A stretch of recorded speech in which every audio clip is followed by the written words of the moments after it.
మీకు నిజంగా ప్రజల పట్ల ప్రజల సమస్యల పట్ల మీకు ఏమాత్రం చిత్తశుద్ధి లేడానికి నిదర్శనం. ఇది ఆరంభం మాత్రమే. తప్పకుండా భారతీయ జనతా పార్టీగా ప్రభుత్వం చేస్తున్న దుర్మార్గాలని, దౌర్జన్యాలని, నీచమైన పనుల్ని చూస్తూ ఊరుకోవడానికి సిద్ధంగా లేము. నువ్వు అనుకుంటావు ఇవాళ జైల్లో పెడతావు కావచ్చు, కేసులు పెడతావు కావచ్చు. కేసులు పెట్టినోడు, జైల్లో పెట్టినోడు, భయపెట్టించినోడు ఏమైపోయిందో తెలిసిన తర్వాత కూడా మళ్ళీ గదే పని మీరు చేస్తున్నారు. ఇవాళ నేను అడుగుతున్న అధికారులను కూడా ఇలా నువ్వు పొమ్మన పోతూనే ఉంటావు.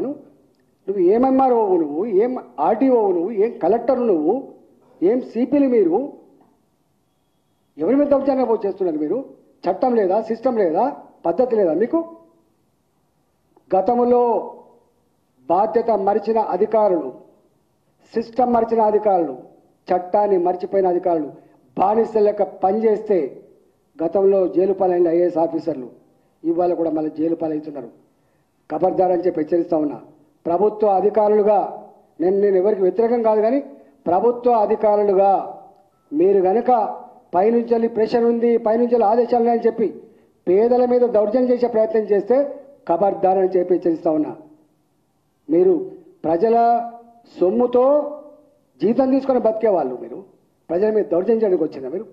ప్రభుత్వాలు ఉంటాయి పోతాయి, పార్టీలు ఉంటాయి పోతాయి, అధికారం 5 సంవత్సరాలే, కానీ నువ్వు 30-35 ఏళ్ళు ఉంటావు. మర్చిపోతున్నావు నువ్వు. నేను దీన్ని తీవ్రంగా ఖండించడమే కాకుండా ఈ ప్రభుత్వానికి దమ్ముంటే, నిజాయితీ ఉంటే నేను చెప్పిన వాటి మీద విచారణ జరిపించాలి. ఆ పేదలకు కూలగొట్టబడ్డటువంటి ఆ ఇండ్లకు కంపెన్సేషన్ కట్టియాలి, వాళ్ళకు సారీ చెప్పాలి. ఎవడు పర్మిషన్ ఇచ్చిండో నువ్వు నిజంగా నీకు దమ్ముంటే అప్పటి కలెక్టర్ని ఫస్ట్ కేసు పెట్టు, పర్మిషన్ ఇచ్చిన జిహెచ్ఎంసీ అధికారుల మీద కేసు పెట్టు, నీ ఎంఆర్ఓ మీద కేసు పెట్టు. అమాయకుల మీద కేసులు పెడతావా? అమాయకులు భయపెట్టిస్తావా? ఎవరిచ్చారు?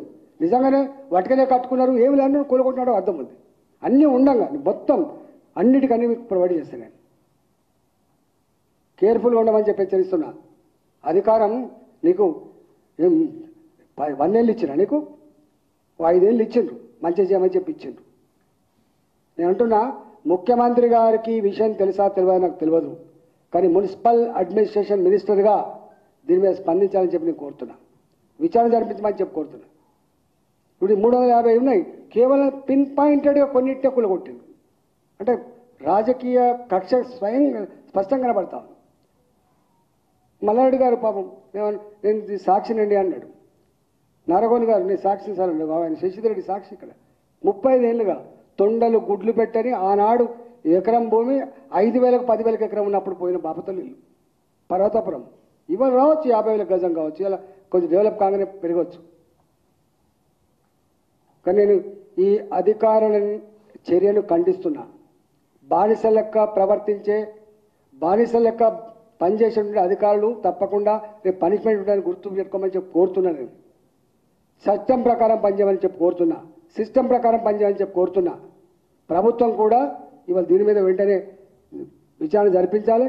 ఎవరికైతే అన్యాయం జరిగిందో ఆ సాయి ప్రియ ఎంక్లేవ్ కావచ్చు, ఇవాళ కూలగొట్టబడ్డ ఇల్లు కావచ్చు, వాటికి న్యాయం జరగాలని చెప్పి నేను డిమాండ్ చేస్తున్నా.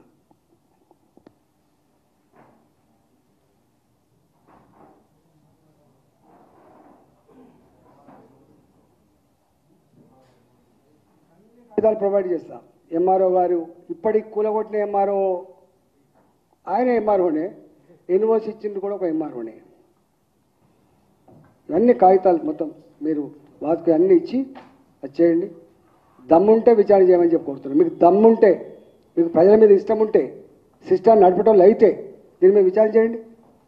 నీ అబ్బాయి జాగిరా ఏమనుకుంటున్నారు మీరు? ఎవరు నువ్వు అసలు? అధికారం ఉందని చెప్పి ఎవరింటి పడితే వాళ్ళు ఇల్లు కూలగొడతా అంటావా? ఎవరిని పడితే వాళ్ళని అరెస్ట్ చేస్తా అంటావా?